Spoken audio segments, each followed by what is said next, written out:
Latvijas baznīcas gadsimtu laikā ir piedzīvojušas dažādus likteņus. Arī to rašanās vēsture ir saistīta ar dažādiem notikumiem. Šoreiz raidījumā apskatīsim neparastākos dievnamus Rīgā, kas abur ar savu pievilcību un pārsteidz ar savu neparasto izskatu.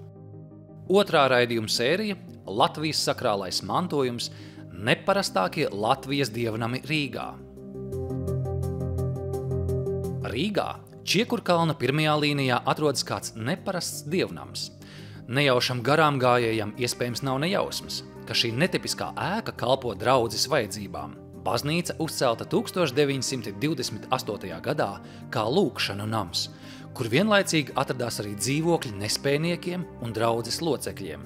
Pirmais dievkalpojums šeit notika 1928. gada 31. oktobrī. Esat mīļi aicināti arī tiešām vienā no neparastām Rīgas un Latvijas baznīcām, Latvijas evaņģēliska luteriskās baznīcas misionas draudzē. Un te viņa ir neparasta gan no ārējā veidola, kā dievnams, gan arī draudzes vēsture ir tāda neordināra. 1921. gadā draudze ir dibināta, un misione nozīmē burtiski misija. Tas ir mūsdienās ļoti populārs vārds, bet tajā laikā tas misione bija tas tāds ekskluzīvs skanējums. Draudze aizsākās Pirmā pasaules un pilsoņu kara laika apstākļos starp latviešu bēgļiem Krievijā, un tur darbojās tāds mācītājs Arnolds Vilciņš, kurš 1921. gadā atgriezās Latvijā, un tad uz šo te bāzi, ko viņš veidoja, darbojās Krievijā, izveidoja šo te misionas draudzi. Un kā patstāvīga luterāņu draudze. Bet pie iesvētīšanas bija klāt arī Kārlis Irbe, krietnais bīskaps, pirmais Latvijas evaņģēliska luteriskās baznīcas. Un tā draudze darbojās, viņai bija tāds, kā no sākuma tāds vairākās vietās bija dievkalpojumi, bija Avotu ielā 29, ja nemaldos. Tur sanāca arī uz dievkalpojumiem, arī Jūrmalā bija kādas vietas, un ļoti rosīga draudze bija. Un tad izdeva arī savu laikrakstu, un iespiedarbus un grāmatiņas izdeva. Un nākamais bija Grīnups, mācītājs Grīnups bija, kas sekoja Vilciņam, viņi arī patiesībā kopā darbojās, un ļoti interesanti, ka Meža kapos viņiem kapu kopiņas ir blakus, tas tā ļoti neparasti. Mēs nesen bijām aizgājuši, atradām to vietu. Un 1934. gadā, es domāju, pēc Ulmaņa apvērsuma, šī draudze iekļāvās Latvijas evaņģēliskajā luteriskajā baznīcā, kas ir ļoti labi, jo tas viņu nešaubīgi paglāba no aizvēršanas, kas būtu, ja viņi būtu palikusi tāda savrupa draudze. Un tādā veidā viņi arī izgāja cauri visiem padomju gadiem, un te mēs esam.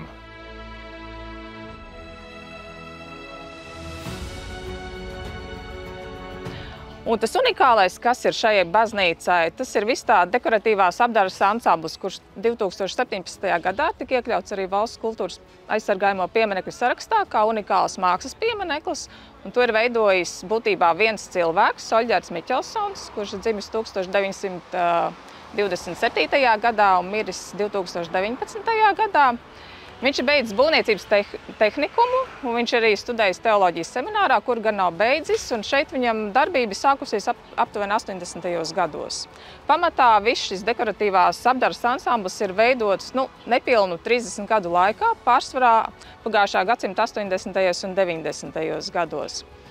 Un šeit ir ietverta būtībā Oļģerta tāda dievadziņa, viņa pasaules uzskati, dieva izpratne, kura centrā ir mīlestība. Un tāpēc arī šeit pagalma pašā centrā ir Dievs ir mīlestība. Kā saka, tā ir viņa galvenā atziņa.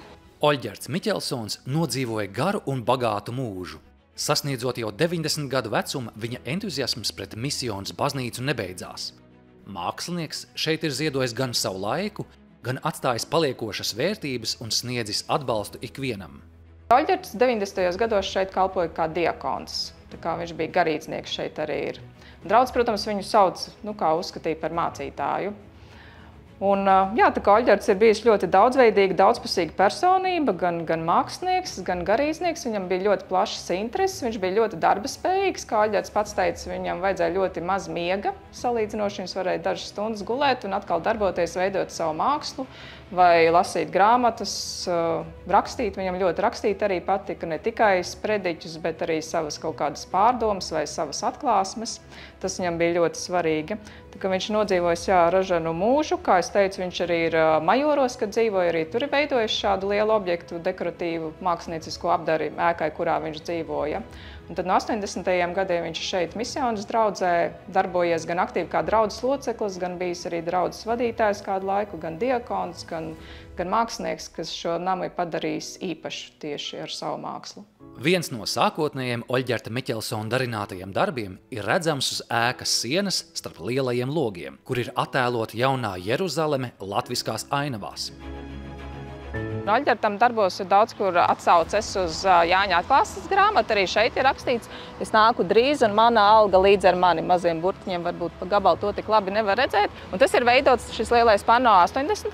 gados, bet augšā atmodas laikā Oļģertam iekļaut 3 Baltijas valstu karogi – Latvijas, Igaunijas un Lietuvas, un rakstīts Dievs svētī mūs. Ienākot pa vārtiņiem, mūs sagaida tāds dekoratīvs mozaīku ceļš, kas sākās ar ziediem. Un katrai šai sadaļai ir simboliska nozīme. Piemēram, sākumā ir baltās puķītes, kas liecina par bērna bērnību, paši, kad bērniņš ienāk šajā pasaulē.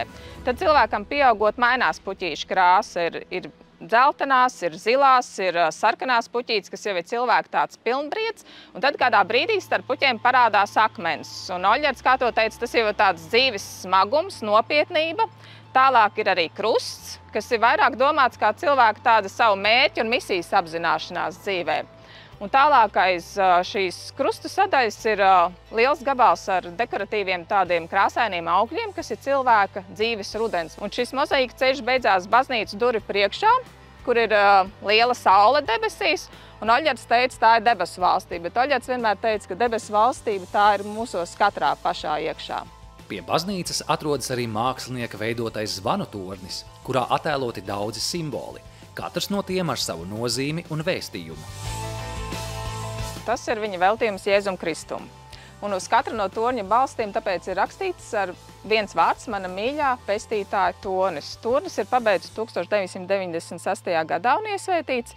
Sākotnēji tur bija arī zvans, bet zvanu, diemžēl, diezgan ātri nozaga. Un tornis ir ļoti bagāts ar simboliem. Un tas var teikt tajā kopējā kompozīcijā tāda vertikālā asa, kā Oļģerts saka, vieta, kur satiekās debesis un zeme. Šodien draudze rūpējas un uztur dievnam sakrālās mākslas vērtības, taču laika zobs dara savu. Daudzi no mozaīku stikliņiem jau ir sadrupuši, un draudze meklē risinājumus, kā šo unikālo mākslas darbu saglabāt. Šī ir dekoratīvā siena, ticība, mīlestība, cerība, veidota ap 2000. gadu, un sienas apakšā ir liels Latvijas karogs, arī kuru varbūt ir grūtāk parasti ievērot. Šajā teritorijā ir vismaz 5 vietās sarkanbalts-sarkanais karogs atrodams, un šis ir vislielākais. Viņu grūtāk ievērot, tāpēc, ka tā mozaīka tāda saskaldīta, bet ar krustu centrā, un šis ir pēdējais lielais dekoratīvais veidojums, ko Oļģerts Miķelsons šajā teritorijā ir veicis. Jāatzīmē, ka baznīcas iekšējais interjers ir mākslinieka Oļģerta Miķelsona veikums. Draudzes telpa it kā ir sadalīta 2 daļās. Vienā daļā telpas uz sienām ir vērojams dreļu raksta motīvs, savukārt otrā, zāles daļā, dominē augu motīvi. Tas unikālais šajā baznīcā ir, kad šeit kancela atrodas aiz altāra. Altārs ir veidots no lakotām un apgleznotām skaidu plātnēm. Šeit arī daudz mēs redzam vairākus bībeles citātus, gan tieši zem kanceles pie altāra, gan virs altāra gleznas. Tāpatās arī uz balkona. Un šeit arī savdabīgi tas, ka ērģeles mums atrodas priekšā, nevis baznīca kaut kur aizmugurē vai balkonā, un ērģeles šeit ir iesvētīts 2003. gadā. Un tas ir ziedojums no Zviedrijas, pateicoties komponistam, ērģelniekam un klavierpedagogam Andrim Vītoliņam, ar kuru gādību ļoti daudz Latvijas baznīcas saņēma kaut kādas vai ērģeles vai ērģeļu daļas, tā skaitā Rīgas Misjonas baznīca.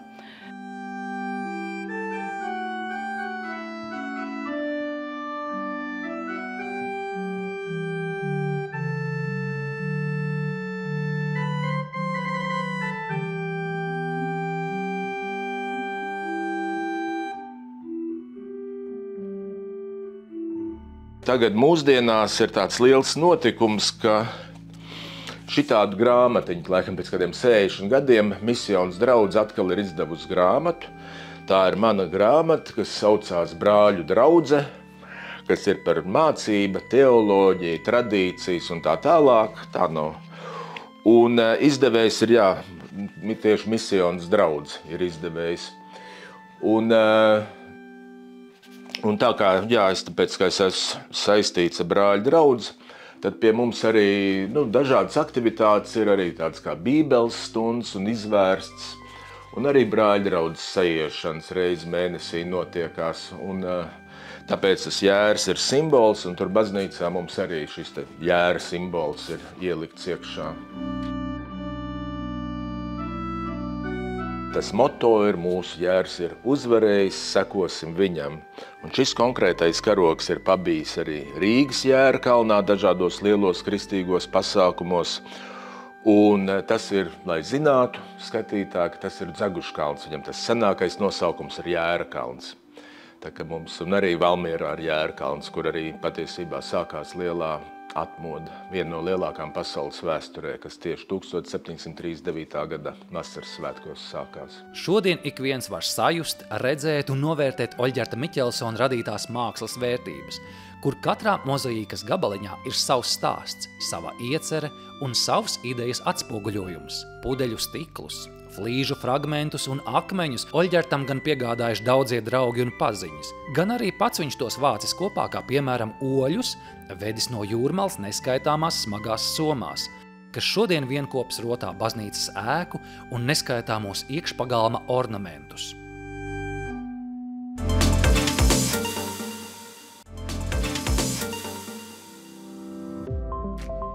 Turpinot izzināt neparastākos Latvijas dievnams Rīgā, nonākam Rīgas Jēzus evaņģēliski luteriskajā baznīcā, kas atrodas Elijas un Jēzus baznīcas ielas krustojumā. Tā ir lielākā vēsturiskā koka celtne Latvijā, kā arī viena no lielākajām koka baznīcām Eiropā. Šis dievnams ir Jēzus vārdā nosaukts, Jēzus draudze, un tam arī ir kāds brīnišķīgs stāsts. 17. gadsimtā, kad Rīgas rāte lēma par šī dievnama un draudzes izveidi. Viņi pirmkārt gribēja to darīt pateicībā Dievam par miera laiku, kas bija iestājies. Un tas ļoti simboliski, ka dievnams ir uzcelts kā pateicība Dievam. Un viņi grasījās jau dot Zviedrijas karalienes vārdu. Bet kādi Rīgas rātē iebilda un sacīja, ka, ja tas ir Dievam par godu, tad ir jādod Jēzus vārds. Un tā arī tika nolemts, un šī draudze tiek saukta par Jēzus draudzi kopš tā laika. 200 gadi tik sens ir baznīcas mūžs, jo pamatakmens baznīcai tika ielikts 1818. gada 8. oktobrī. Savukārt pirmais dievkalpojums norisinājās 1822. gada 9. oktobrī. Kā viens no tādiem skaistiem un simboliskām lietām ir, ka dievnams ir celts uz stingra pamata. Ja mēs, salīdzinām citiem dievnamiem Rīgā, tad daudz kur ir pāļi, bet Jēzus draudze un šis dievnams, kas ir Jēzus draudzei, ir būvēts vietā, kur bija kaļķu ceplis. Baznīca ir neparasta ar to, ka viņā savienojās vidzemei raksturīgi būvpaņēmieni ar Krievu tā laika pilsētbūvniecisko domāšanu. Un arhitekts Breitkreits un kopā ar būvmeistaru Krīgu viņi to visu prata perfekti savienot. Un šo baznīcu, kuru iesvētīja 10 gadus pēc tam, kad nodedzināja iepriekšējo, tas ir patiesībā unikāli ātri viņa tapa. Un prasmīgi ar to viņa izceļās. Kad baznīcu būvēja, to iekļāva granīta stabu rinda, kur uz katru no stabiem tika iegravēts savs vēstījums. Tie granīta stabi bija savā starpā savienoti ar dzelzs ķēdēm, un katrā ķēžu posmā bija viens Dieva vārds, konkrēts Dieva pants, protams, vecajā draugā vācu valodā. Un, piemēram, tādi, cik mīlīgi tavi mājokļi, kungs Cebaota, vai viena diena tavos pagalmos labāka pa 1000 citām ārpus tiem. Svētīgi tie, kas Dieva vārdu dzird un patur sirdīs. Un tam bija nozīme, ka Dieva vārdam jātiek sludinātam arī ārpus baznīcas no vienas puses, un otras puses, ka Dieva namam mēs tuvojamies caur Dieva vārdu. Un šīs ķēdes bija līdz Pirmam pasaules karam. Šī bija senāk galvenā ieeja, un vācu draudze gāja pa šo pusi. Šīs kāpnes ir no tā laika saglabājušās, un to galveno ieeju, ko mēs tagad redzam pret vecpilsētu, to izveidoja tikai 20. gadsimta sākumā.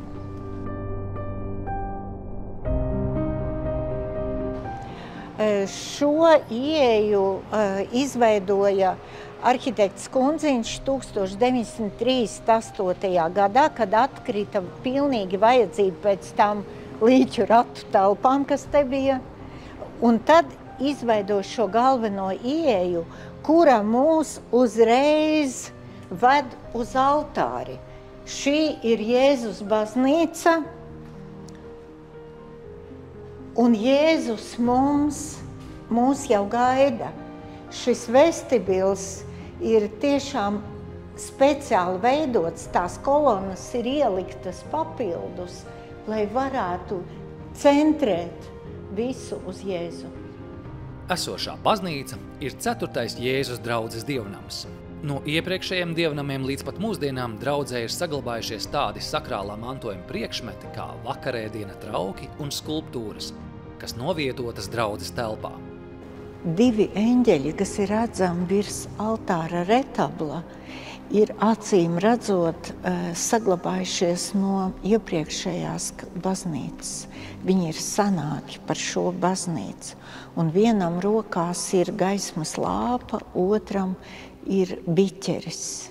Arhitekts Kundziņš, mācītāja dēls, izveidoja šo baznīcu pasvītrojot Jēzus baznīcas nozīmi. Īpaši to mēs redzam altārī. Jā, tika noņemta augšā aiztaisīts virsgaismas loks ar gloriju tā saucamo, lai viss centrā būtu šī skulptūra Jēzus. Un ko tas nozīmē? Tie ir būtībā triumfa arka, tie ir pilsētas vārti, un senāk par pilsētu valdīja tas, kuram piederēja vārtu atslēga. Un arī baznīca tika pārkrāsot, aizkrāsojot visus gleznojumus, lai mēs redzētu to, ka mūsu brūnās sienas, tie esam mēs, bet mūs paceļ uz augšu baltās kolonas, pestīšanas drēbes, un tie griesti, viņi vispār ir zilgani, tikai tagad gaismā izskatās balti. Un uz tām debesīm mēs tiekam atkal tikai caur šo te sarkano asins krāsu, caur Kristu. Ar īpašu vēstījumu ir veidot arī baznīcas kancele un tās simbolika, kas norāda, ka mācītājiem pamatā svarīgs ir Dieva vārds, uz kura viņš stāv, Dieva vārds, kuru viņš sludina, un Dieva vārds, kuru viņš saņem no augšas. Tas ir kanceles balsts, un šeit ir stāsts, tas ir Ārona zizlis, kas ir saplaucis. Uz Ārona zizļa ir uzvērtas 2 derības plāksnes, tātad visi likumi, ko Dievs devis. Tālāk ir Kristus krusts ar uzvaras vainagu un biķeri. Un tas ir viss, uz kā pamatojās vēsts, ko stāsta mācītājs. Draudzes varenību atspoguļo arī dievnama ērģeles, kuras ir izcilā ērģeļbūves meistara Vilhelma Zauera meistardarbs. 2. pasaules kara laikā un pēckara gados liela daļa oriģinālo stabuļu tika nozagtas. Instrumenta restaurācija bija ļoti nepieciešama, tādēļ 1991. gadā tika pieņemts lēmums kopīgā akcijā tās savest kārtībā un atjaunot trūkstošās stabules. Šeit jāpasakās ir ērģelniekam, diriģentam un komponistam Oskaram Šepskim, kas būtībā šeit atnākot kā ērģelnieks, viņš redz vajadzību pēc instrumenta, pēc jauna instrumenta, un tad vienojoties ar draudzes padomu mācītājiem, tad 1889. gadā nolem būvēt jaunas ērģeles, pasūta šādas romantiska tipa ērģeles, kas ir šīs ērģeles tieši, un 17. decembrī šīs ērģeles tiek jau arī saņemtas. Ērģeļu būvētājs, kas šo instrumentu ir veidojis un taisījis, tas ir Vilhelms Zauvers. Būtībā šis instruments ir viens no retajiem instrumentiem Latvijā. Un šīs Zauvera ērģeles īstenībā ir ļoti maza. Tā kā šis instruments ir viens no uz pirkstiem saskaitāmajiem instrumentiem, ko Zauvers ir savulaik būvējis Latvijas dievnamos.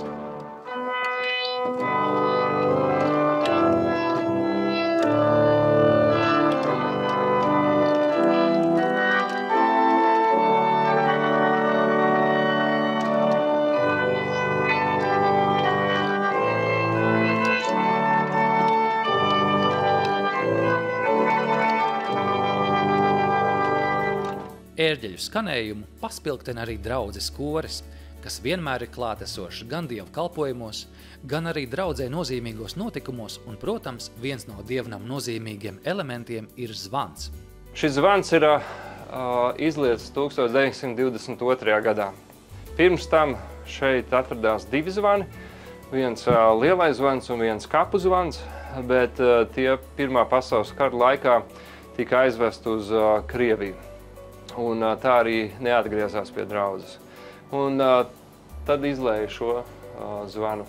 Jā, interesants fakts, ka arī draudze, kad tika dibināta 1600. gados, tad tika novēlēts arī, lai šis nams, Jēzus draudz, būtu vieta, kas aizsniedz apkārtējos cilvēkus, jaunatni un sabiedrību. Un, kad iesākās karš Ukrainā, tad mēs no šī torņa 12.